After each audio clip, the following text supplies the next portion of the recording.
Hi dears, ഇന്ന് non veg ഉപയോഗിക്കാത്തവർക്ക് വേണ്ടി ഒരു വെറൈറ്റി പിടിച്ചാലോ. അപ്പോൾ നമ്മളിവിടെ മഷ്റൂമാണ് എടുത്തിട്ടുള്ളത്. അപ്പോൾ വെജിറ്റേറിയൻ ആയിട്ടുള്ളവർക്ക് നോൺ വെജിൻ്റെ എഫക്റ്റ് കിട്ടുന്ന നല്ല അടിപൊളി മഷ്റൂം കറിയാണ് നമ്മളിവിടെ ഉണ്ടാക്കാൻ പോകുന്നത്. ഒരു ഗ്രേവി ഒക്കെ ഇട്ടിട്ട് നല്ല കോക്കനട്ട് മിൽക്കൊക്കെ വെച്ചിട്ട് നല്ല അടിപൊളി ഒരു ഓക്കെ. അപ്പോൾ നമുക്കൊന്ന് നോക്കാം.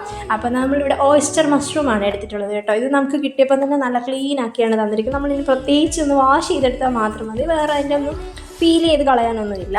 ഓക്കെ, അപ്പോൾ ഞാൻ കുറച്ച് വാഷ് ചെയ്തെടുത്തിട്ടുണ്ട്. അതിനുശേഷം ഇതിൻ്റെ പകുതി ഒരു 200 ഗ്രാമാണ് നമ്മൾ വാങ്ങിയിട്ടുള്ളത്. അതിൻ്റെ പകുതിയാണ് ഇപ്പോൾ എടുത്തിട്ടുള്ളത്.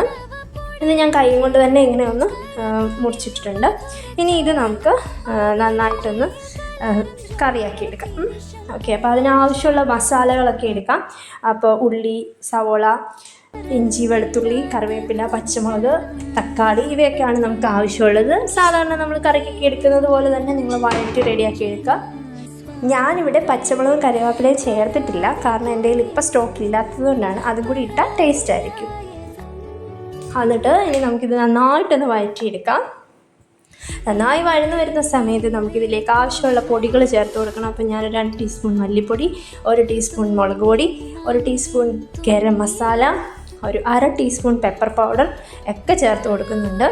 ഇനി ഇത് നന്നായിട്ടൊന്ന് മൂപ്പിച്ചെടുക്കാം. അപ്പോൾ അതിൻ്റെ പച്ചമണമൊക്കെ ഒന്ന് മാറി വരുന്ന സമയത്ത് നമുക്ക് ക്ലീൻ ചെയ്ത് വെച്ചിട്ടുള്ള മഷ്റൂം അതിലേക്ക് ഇട്ട് കൊടുക്കാം.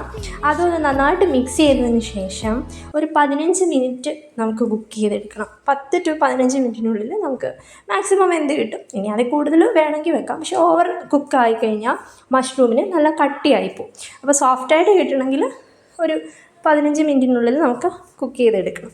ഓക്കെ, അപ്പോൾ ഇനി സാധാരണ മഷ്റൂമിലൊക്കെ നമുക്ക് വെള്ളം അതിൻ്റെ ഉള്ളിൽ തന്നെ വരാറുണ്ട്. ഇതിലങ്ങനെ വരാത്തത് കൊണ്ട് തന്നെ ഞാൻ കുറച്ച് വെള്ളം ഒഴിച്ച് കൊടുക്കുന്നുണ്ട്. അതൊക്കെ നിങ്ങളുടെ ഇഷ്ടത്തിന് ഒഴിച്ച് കൊടുക്കാം കേട്ടോ. അപ്പോൾ ഞാനൊരു 1/4 കപ്പ് 1/2 കപ്പ് വെള്ളം ജസ്റ്റ് ഒന്ന് ഒഴിച്ച് കൊടുത്തായിരുന്നു. അപ്പോൾ അതൊക്കെ നന്നായിട്ട് വെന്ത് വന്നിട്ടുണ്ട്. ഇനി ഇതിലേക്ക് ഞാൻ കോക്കനട്ട് മിൽക്കാണ് ചേർക്കുന്നത് കേട്ടോ. ഈ കോക്കനട്ട് മിൽക്ക് ചേർക്കുമ്പോഴാണ് ഇതിന് നല്ലൊരു ടേസ്റ്റ് വരുന്നത്. കണ്ടോ, കളറൊക്കെ മാറി നല്ലൊരു ടേസ്റ്റ് ആയിട്ടുണ്ട്.